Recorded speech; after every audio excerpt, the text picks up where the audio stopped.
Assalamualaikum semuanya. Perkenalkan kami dari kelas 05 VARP 003 akan menjelaskan tentang pelayanan resep untuk pasien THT. Pada siang hari yang cerah, Nyonya Syifanya ingin menebus obat ke apotik. Selamat siang, Mbak. Saya Anya, asisten apoteker di apotik ini. Ada yang bisa saya bantu? Ini, Mbak, saya mau menebus resep. Oh, tunggu sebentar ya, Bu. Saya periksa dulu apakah persediaan obatnya ada atau tidak. Sebelum melakukan penyiapan obat, tenaga kefarmasian wajib melakukan screening resep. Menurut Kepmenkes nomor 1027/Menkes/SK/9 tahun 2004, standar pelayanan resep di apotik meliputi screening resep dan penyiapan obat. Screening resep dibagi menjadi 3. Yang pertama, persyaratan administrasi meliputi nama dokter, SIP, alamat dokter, tanggal penulisan resep, nama pasien, umur, berat badan, alamat pasien, tanda tangan atau paraf dokter, jenis obat, dosis, potensi atau indikasi, cara pemakaian, dan bentuk sediaan. Yang kedua, kesesuaian farmaseutik meliputi bentuk sediaan, dosis, inkompatibilitas, stabilitas, dan cara pemberian. Yang ketiga, kesesuaian klinis meliputi adanya efek samping, alergi, dosis, dan lama pemberian. Jika resep tidak jelas, langsung menghubungi dokter yang bersangkutan dan memberikan alternatif bila perlu menggunakan persetujuan setelah pemberitahuan langsung.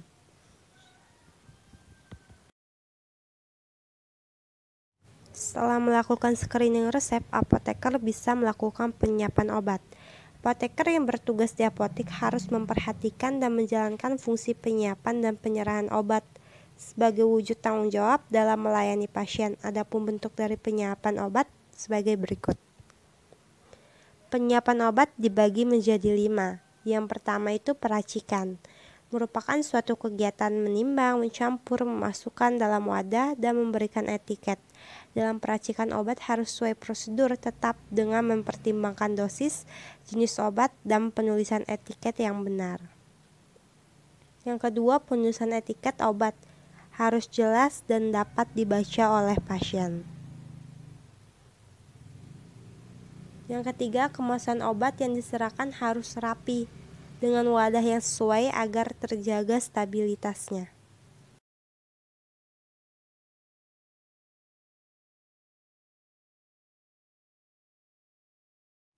Yang keempat, penyerahan obat. Sebelum penyerahan obat kepada pasien dilakukan pemeriksaan kembali kesesuaian obat dengan resep.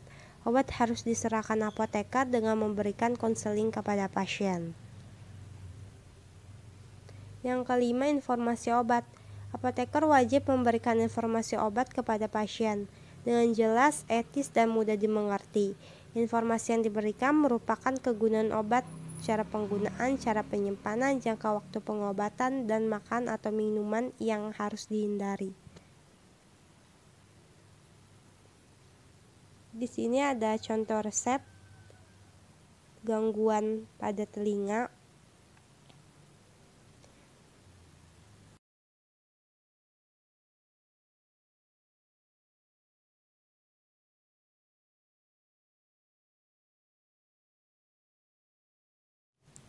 Atas nama Ibu Syifanya, 35 tahun. Iya Mbak, saya sendiri. Kalau boleh tahu Ibu dari dokter mana ya Bu? Dokter Renaldi Mbak. Oke, baik Bu, ini obatnya. Sebelumnya saya mau bertanya, apakah dokter telah menjelaskan efek yang diinginkan seperti apa setelah minum obat ini? Belum Mbak. Atau efek sampingnya seperti apa? Belum Mbak. Atau efek yang penggunaan obat ini seperti apa? Cara pakainya, apakah dokter telah menjelaskan kepada Ibu? Belum Mbak. Oke, baik Bu, saya akan menjelaskan. Ini ada obat Sofadrex, dipakai di telinga yang sakit ya Bu, sehari 3 kali 2 tetes. Ini untuk radang telinganya ya Bu, agar tidak sakit. Nah, apakah Ibu sudah mengerti? Dan sebaiknya untuk lebih cepat sembuh, Ibu hindari berenang dulu ya Bu, jangan berenang dulu. Terus jika ingin mandi, gunakan penutup telinga. Istirahat yang cukup dan banyak minum air putih ya Bu. Dan hindari benda-benda asing seperti jepitan rambut.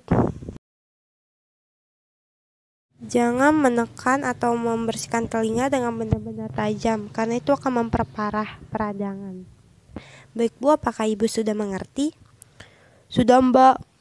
Atau ada yang ingin disampaikan lagi Bu, atau ditanyakan? Tidak, Mbak. Oke, baik Bu, ini obatnya. Baik, Mbak. Terima kasih. Sama-sama Ibu, semoga lekas sembuh.